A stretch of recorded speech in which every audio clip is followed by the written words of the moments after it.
Hey guys, मैं हूं आपके साथ सचिन मेवाड़ और हम पढ़ रहे हैं वर्ल्ड हिस्ट्री यानी कि विश्व का इतिहास। और इसमें हमारा जो लेक्चर चल रहा है वो चल रहा है नेपोलियन बोनापार्ट के ऊपर हमारी विस्तृत चर्चा चल रही है। इससे पहले हम नेपोलियन बोनापार्ट के बारे में जो लेक्चर है वो अपलोड कर चुके हैं और आज नेपोलियन बोनापार्ट के अब तक के जो वीडियो थे उनमें हमने उनके सेनापति रूप को देखा था। और इसमें जो आज का जो लेक्चर होगा इसमें हम एक सम्राट के रूप में नेपोलियन बोनापार्ट की चर्चा करेंगे। तो नेपोलियन बोनापार्ट जो है वो 1804 से लेके और 1814 तक क्या करता है, शासन करता है। तो आपको डालना है नेपोलियन।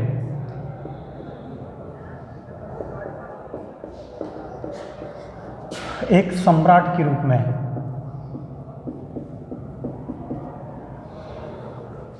नेपोलियन एक सम्राट के रूप में। तो 1804 से लेके और 1814 तक, 1804 से 1814 तक नेपोलियन जो होता है वो सम्राट रहता है। कितने साल?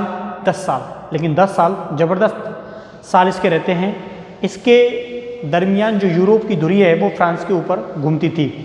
इसका जो शासन है उस शासन के सिद्धांतों को यूरोप के बहुत सारे देशों ने अपने राष्ट्रों में अपनाया था। तो देखिए, शुरू करते हैं हम। इसमें 1804 से, ध्यान से इसको देखना, 1804 से 1810 तक का काल, 1804 से 1810 तक का काल फ्रांस के इतिहास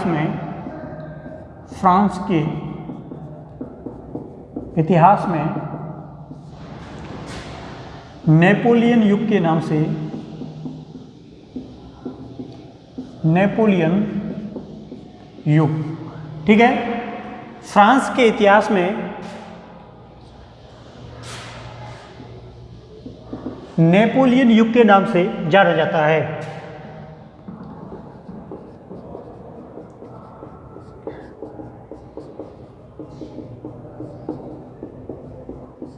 क्लियर? तो पूछा जा सकता है कि नेपोलियन युग की समय अवधि क्या है। तो 1804 से लेकर और 1814 तक, ये 10 वर्ष का जो समय है ये फ्रांस की हिस्ट्री में नेपोलियन युग के नाम से जाना जाता है। अब जो नेपोलियन की जो गिनती है, ये नेपोलियन की गिनती विश्व के प्रमुख शासकों में की जाती है। जिनमें कौन कौन आते हैं? जिनमें सिकंदर आता है, जिनमें सीजर आता है और जिनमें शार्लमेन। कौन आता है? शार्लमेन आता है, ठीक है। तो इसकी जो गिनती है वो विश्व के 3 शासकों में की जाती है। किसकी? सिकंदर, सीजर और शार्लमेन।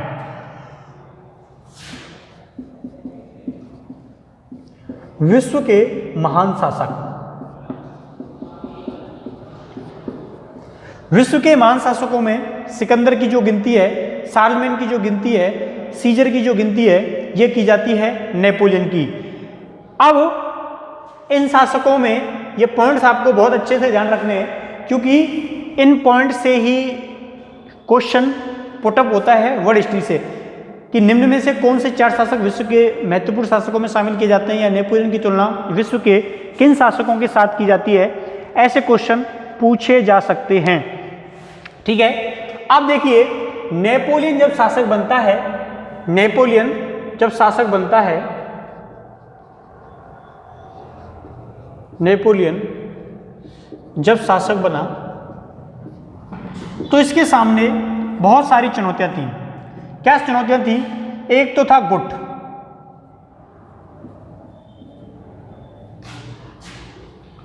सैनिक गुट। इस सैनिक गुट में इंग्लैंड, ऑस्ट्रेलिया, रसिया जैसे राष्ट्र क्या थे? शामिल थे। दूसरा, नेपोलियन के शासन के समय जो समस्या थी वो थी इनकी आर्थिक नीति। तीसरी जो थी वो थी कानूनी असमानता, यानी कि फ्रांस में आप लोग जैसे ही 5 से 10 मील चलोगे वहाँ के नियम जो थे वो बदल जाते थे। प्रत्येक क्षेत्र में प्रत्येक सामंतों के, प्रत्येक शासक के, प्रांतपति के अलग अलग कानून नियम जो है वो चलते थे। ऐसा बताते हैं कि फ्रांस में आप एक जगह जा रहे हो और दूसरी जगह पहुँचे और वहाँ आप तांगे से उतरे, एक तांगे में बैठ के आप यात्रा कर रहे हो, तो वहाँ हो सकता है वो नियम कानून जो हैं वो बदल जाएं। इसलिए नेपोलियन के समय पर ये समस्या थी। एक जो होती है ये इनकी शिक्षा नीति होती है, एक इनकी शिक्षा नीति होती है, यानी कि कानूनी असमानता में बहुत सारे कानून शामिल हैं जिनमें इनका विवाह मैरिज एक्ट भी क्या है, शामिल है। ठीक है, तो सैनिक गुट, आर्थिक नीति, कानूनी असमानता और शिक्षा नीति, इनके बारे में अब विस्तृत चर्चा करूंगा मैं और आप लोगों को बताऊंगा कि किस प्रकार नेपोलियन जो होता है अपने शासनकाल में इन चुनौतियों से निपट पाता है। तो इसको मिटाते हैं और थोड़ा आगे चलते हैं। ठीक है,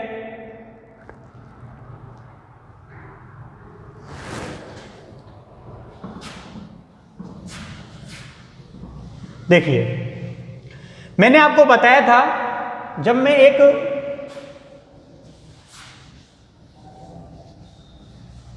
युद्ध अभियान के बारे में चर्चा कर रहा था, उसमें मैंने 1805 में ट्रांसफर्लर के युद्ध के बारे में आप लोगों को बताया था, जिसमें नेल्सन और नेपोलियन के मध्य में भयंकर युद्ध हुआ था।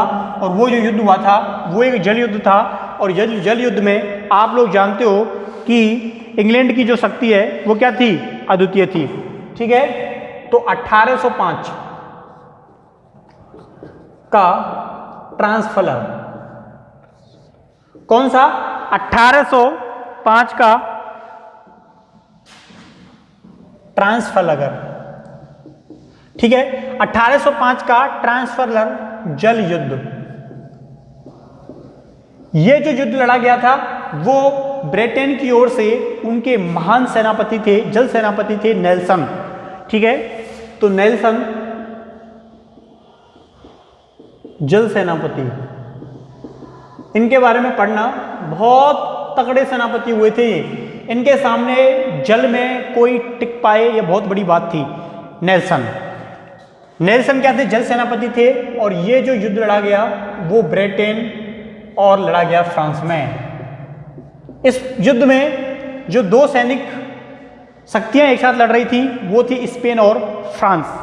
लेकिन स्पेन और फ्रांस के सैनिक जहाज़ों को बड़ा नुकसान पहुंचा। ठीक है, तो इसमें स्पेन और फ्रांस के सैनिक जहाज जो हैं, इन सैनिक जहाज़ों को बड़ा नुकसान पहुंचता है। और इसमें नेपोलियन, ये समझिए, अपनी जान बचा के भागा था। तो नेल्सन, लेकिन इस युद्ध की सबसे बड़ी डैमेज जो है वो ब्रिटेन को ये था, इनका महान सेनापति किनका, ब्रिटेन का, नेल्सन मारा जाता है। इस युद्ध में इनका जो सेनापति था नेल्सन, इसको बोलते हैं जल सेनापति, ये क्या हो गया था, मारा गया था। तो मैं बात कब की कर रहा हूं, 1805 के किस युद्ध की कर रहा हूं, ट्राफलगर युद्ध के बारे में बातें कर रहा हूं। ठीक है, आगे क्या हुआ था, आगे नेपोलियन ने इन युद्धों का जो बदला लिया, नेपोलियन ने इस हार का बदला स्थल युद्धों से लिया। किससे लिया, स्थल युद्धों से। यानी कि जो हार इसने जल में खाई थी, इसने जाते ही ऑस्ट्रेलिया को दबोच लिया और ऑस्ट्रेलिया पर दो तरफों से हमला किया गया था। इसका एक हमला तो इतना बड़ा हमला था कि ये ऑस्ट्रेलिया के पीछे से, यानी कि 500 मील की परिक्रमा लगा के, यानी कि जर्मनी को क्रॉस करते हुए और पीछे से ऑस्ट्रेलिया के अंदर, ऑस्ट्रेलिया की बात कर रहा हूं मैं, ऑस्ट्रेलिया की बात नहीं कर रहा, ऑस्ट्रेलिया के अंदर घुस जाता है और पीछे से देश के अंदर घुस गया था। ठीक है, तो 500 मील का चक्कर काट के इसने इस हार का जो बदला है वो लिया था। किससे लिया था, ऑस्ट्रेलिया से लिया था। अब देखिए, इसके बाद जो ऑस्ट्रेलिया का जो सम्राट है वो ऑस्ट्रेलिया छोड़कर क्या करता है, भाग जाता है। और 2 दिसंबर 2 दिसंबर 1805 को 2 दिसंबर 1805 को ऑस्ट्रेलिज का युद्ध जो है वो लड़ा जाता है। कौन सा? ऑस्ट्रेलिज का युद्ध। ऑस्ट्रेलिज का युद्ध। इस ऑस्ट्रेलिज के युद्ध में किसकी हार होती है? ऑस्ट्रिया की हार होती है। ऑस्ट्रिया की हार। तो 2 दिसंबर 1805 में ऑस्ट्रेलिज का युद्ध लड़ा गया और इस ऑस्ट्रेलिज के युद्ध में ऑस्ट्रेलिया की क्या होती है? हार होती है और प्रेसबुर्ग की संधि होती है। कौन सी संधि होती है? प्रेसबुर्ग की संधि। कब होती है? 26 दिसंबर 1805 को।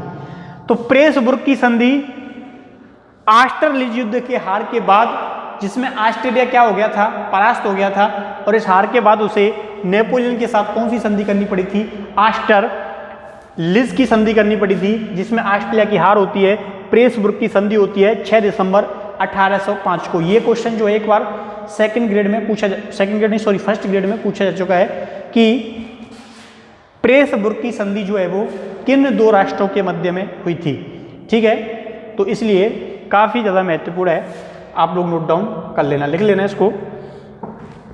अब देखिए, इस संधि के तहत फ्रांस ने ऑस्ट्रिया के जो कई क्षेत्र थे उनको छीन लिया था, जिनमें आते हैं वेनेसिया, डलमेसिया। ठीक है, वेनेसिया और डलमेसिया। वेनेसिया और डलमेसिया का जो क्षेत्र हैं उनको किसने ले लिया था? उनको फ्रांस ने ले लिया था। किससे ले लिया था? ऑस्ट्रिया से ले लिया था। तो इस प्रकार से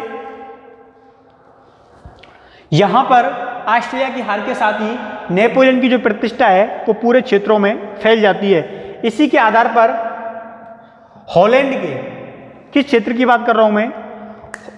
हॉलैंड के बटाविया को गणतंत्र, बटाविया, किसकी बात कर रहा हूं मैं? बटाविया। बटाविया कहां पड़ता है? हॉलैंड में पड़ता है। ठीक है, बटाविया कहां पड़ता है? हॉलैंड में। इसने यहां पर किसकी स्थापना करवाई? गणतंत्र की स्थापना करवाई। गणतंत्र की स्थापना कराई। क्लियर? किसकी स्थापना कराई? गणतंत्र की स्थापना कराई। कहां पे? बटाविया, हॉलैंड में। वेनेसिया, डलमेसिया, इन 2 क्षेत्र पड़ते हैं। तो इस प्रकार से आप लोग इसे उतार सकते हो, नोट डाउन कर सकते हो। नेपोलियन के युद्ध और संधि के तहत जो क्षेत्र प्राप्त किए गए।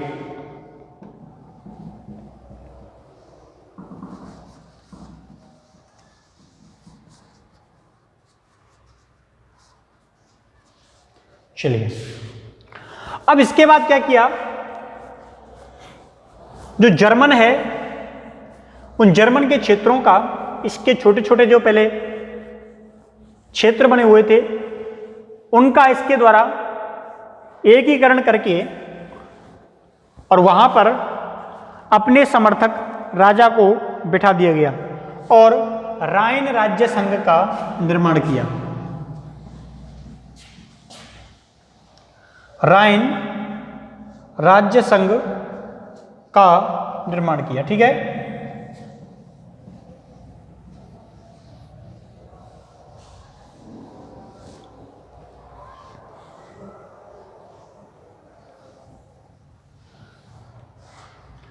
तो पवित्र रोमन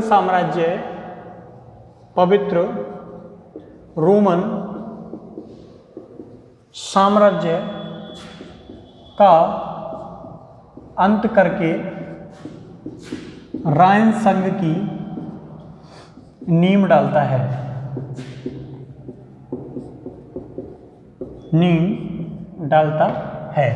ठीक है, क्या डालता है? नींव डालता है राइन संघ की। ये जो राइन संघ था, ये क्या था? जर्मनी के छोटे राज्यों का समूह। जर्मनी के छोटे छोटे राज्यों का समूह। ठीक है, तो जो राइन संघ था, यानी कि पहले जो पवित्र रोमन साम्राज्य था, इस पवित्र रोमन साम्राज्य का क्या हो जाता है, अंत हो जाता है और इसके स्थान पर राइन संघ का उदय होता है, जिसको नेपोलियन ने जर्मनी के छोटे छोटे राज्यों का समूह जो है उसको संगठित करके क्या किया था, तैयार करवाया था। तो इस प्रकार नेपोलियन जो है वो सत्ता के शासकों का क्या करने लग गया, निर्माण करने लग गया। ठीक है, और इसने जो जागीरदार थे, ठीक है, लिखना है यहां के जागीरदारों को, यहां के जागीरदारों को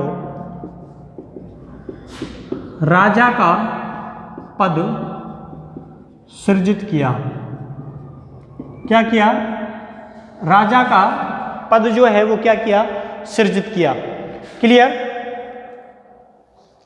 तो इस प्रकार राजा का पद सृजित किया जाता है, यहां के राजा का पद जो है वो सृजित किया जाता है किनके स्थान पर, जो यहां के जागीरदार होते हैं उनके स्थान पर। इसके बाद इसने प्रिसिया को बुरी तरह से परास्त किया, प्रिसिया को बुरी तरीके से परास्त किया।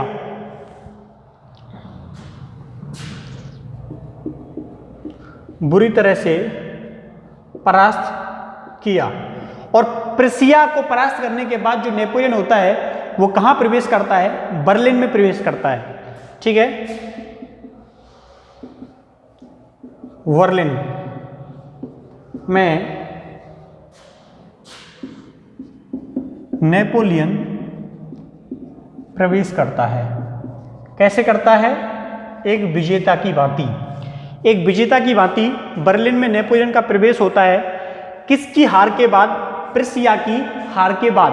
ठीक है, प्रिसिया की हार के बाद इसका इस क्षेत्र में प्रवेश होता है।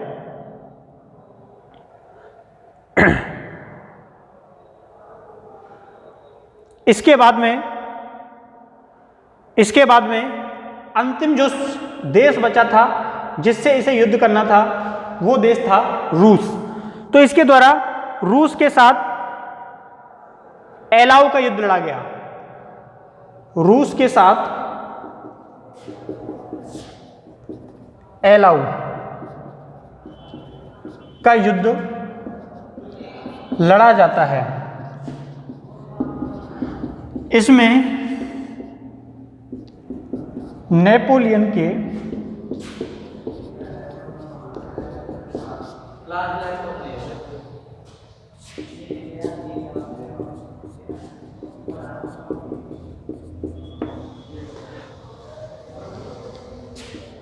एलाऊ के युद्ध में नेपोलियन के जो हजारों सैनिक हैं ये जो हैं वो मारे जाते हैं।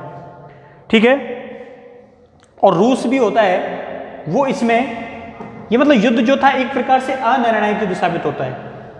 कैसा युद्ध साबित होता है, अनिर्णायक युद्ध शामिल होता है।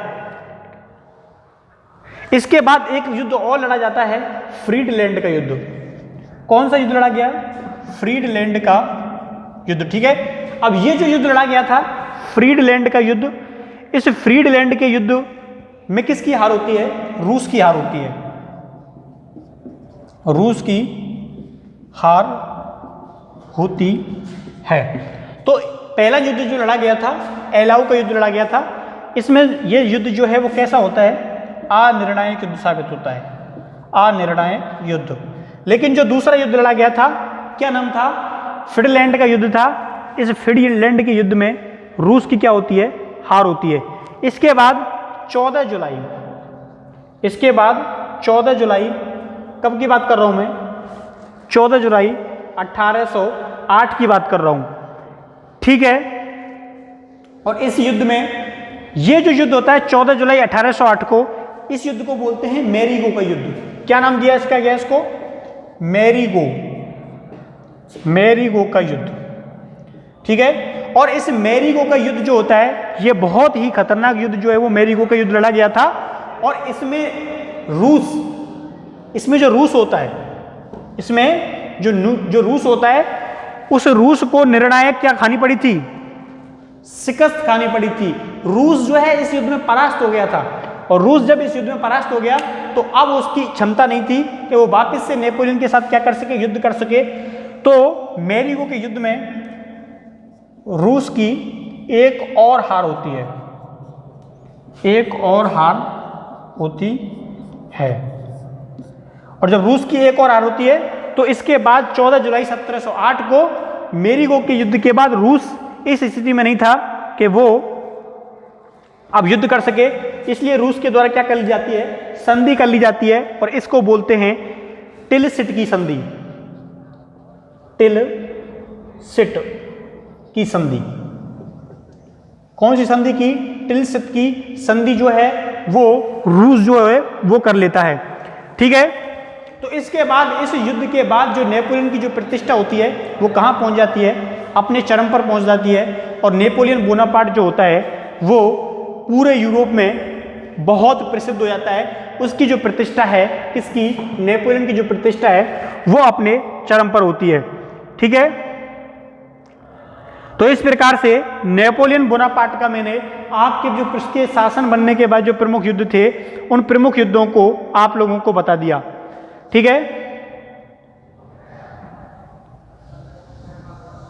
चलिए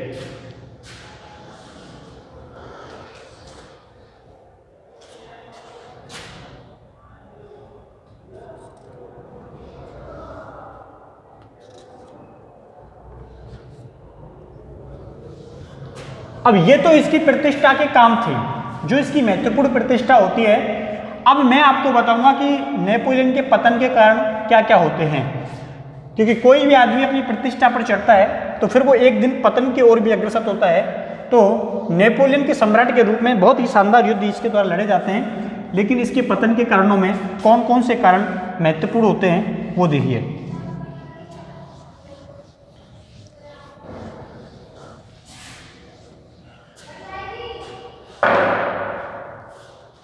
नेपोलियन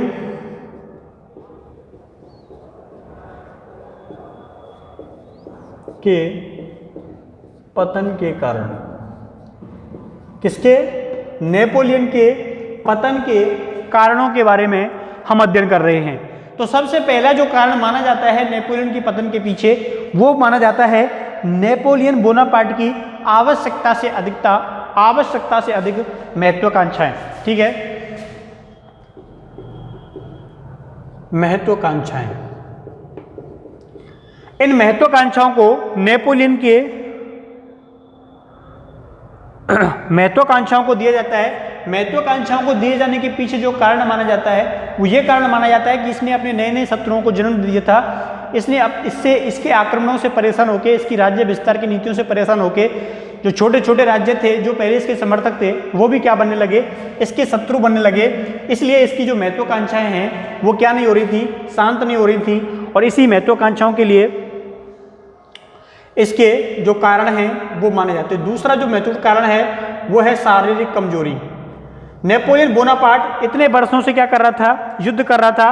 असाधारण प्रतिभा जो थी उसकी झलक रही थी, और इसके बाद इसकी जो शारीरिक कमजोरी है वो सामने आने लगती है। शरीर जो है वो युद्धों के प्रति कम हो जाने के लग जाता है। और इसने क्या किया? ऑस्ट्रिया की जो राजकुमारी है उसके साथ विवाह कर लिया। तो उसके बाद विवाह होने के बाद नेपोलियन जो होता है वो प्रशासनिक कार्यों में कम ध्यान देने लगता है। ठीक है, तो इसलिए महत्वाकांक्षाएं, और दूसरा काम क्या है? शारीरिक कमजोरी। उम्र के साथ शारीरिक कमजोरियां जो होती हैं वो सामने आती हैं, तो ये भी इसका एक कारण माना गया। तीसरा जो महत्वपूर्ण कारण माना गया वो माना जाता है चारित्रिक दोष। क्या माना जाता है? चारित्रिक दोष जो है इसका महत्वपूर्ण कारण माना जाता है।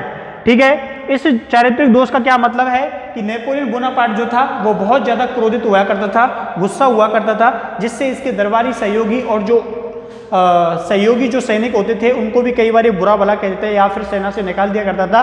तो वो लोग क्या करते थे? दूसरी सेनाओं में या दूसरे राष्ट्रों की सेवाओं में अक्सर चले जाते थे। तो इसलिए क्रोध भी इसके चारित्रिक दोष की सबसे बड़ी कमजोरी शामिल थी। सूझबूझ जैसी, देखो क्रोध होना एक अच्छी आदत भी होती है। आप किसी भी चीज को आवेश में आगे करते हो तो वो सफल भी होती है, और नेपोलियन ने ये किया भी था।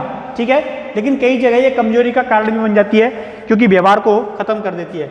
दूसरा जो कारण माना गया वो माना गया भाई भतीजावाद। भाई भतीजावाद से मतलब है नेपोलियन बोनापार्ट के द्वारा कई सारे प्रशासनिक पदों पर अपने भाइयों की नियुक्ति ये करता है, अपने सगे संबंधी परिवार के उनके भाइयों के पुत्रों की जो नियुक्ति है वो करता है। तो इस कारण आम जनता इससे परेशान हो गई, किससे, भाई भतीजावाद से, और नेपोलियन की प्रतिष्ठा को इसने बहुत बड़ा आघात जो है वो पहुंचाया। ठीक है, इसके बाद सैनिक दुर्लभता, हर किसी के पतन में ये निश्चित लाइन होती है, सैनिक दुर्लभता। तो सैनिक दुर्लभता भी इसके पीछे महत्वपूर्ण कारण ये होता है कि इसके द्वारा एक बड़े साम्राज्य पर जब अधिकार कर लिया जाता है तो उन राज्यों की जो सेनाएं थी, इनकी सेनाओं में शामिल थी जो अपने राष्ट्रों के प्रति वफादार थी, लेकिन जब भी उन्हें किसी दूसरे क्षेत्रों में आक्रमण के लिए भेजा जाता था तो उनके प्रति इतनी आस्था उस क्षेत्र में युद्धों में लड़ने की नहीं होती थी। यानी कि एक जो सेना है जो अपने देश की तरफ से लड़ती है तो उसके अंदर जो जोश होता है वो अलग होता है, लेकिन उन सेनाओं को किसी दूसरे देश की ओर से लड़ाया जाए तो उन सेनाओं के अंदर जो जोश होता है, जो भक्ति भावना होती है, वो क्या पड़ जाती है, कम पड़ जाती है। तो जो छठवां कारण माना जाता है वो माना जाता है नौ सैनिक या फिर नौ शक्ति की कमजोरी। इंग्लैंड जो था वो नौ शक्ति के मामले में सबसे ज्यादा शक्तिशाली राष्ट्रों में उसकी गिनती की जाती थी, लेकिन नेपोलियन बोनापार्ट के द्वारा इस ओर अधिक ध्यान जो है वो नहीं दिया जाता है, और नेपोलियन बोनापार्ट जो है इस ओर ध्यान नहीं देता, इसका खामियाजा उसे बाद में भुगतना पड़ता है। ठीक है, तो इसलिए सैनिक शक्तियों में फ्रांस की जो नाविक शक्ति है ये क्या होती है, कमजोर साबित होती है। तो ये कुछ जो महत्वपूर्ण कारण हैं ये इसके अभियानों में, इसके कारणों में शामिल किए जाते हैं। तो आज नेपोलियन बोनापार्ट के पतन के महत्वपूर्ण कारणों में ये आपने प्रमुख कारण जो हैं जिनमें उसकी महत्वाकांक्षाएं, शारीरिक कमजोरी, चारित्रिक दोष आदि क्या हैं, शामिल हैं। ठीक है, तो इससे आगे हम नेक्स्ट लेक्चर यानी नेक्स्ट वीडियो में अध्ययन करेंगे। तब तक के लिए थैंक यू, धन्यवाद, बाय बाय।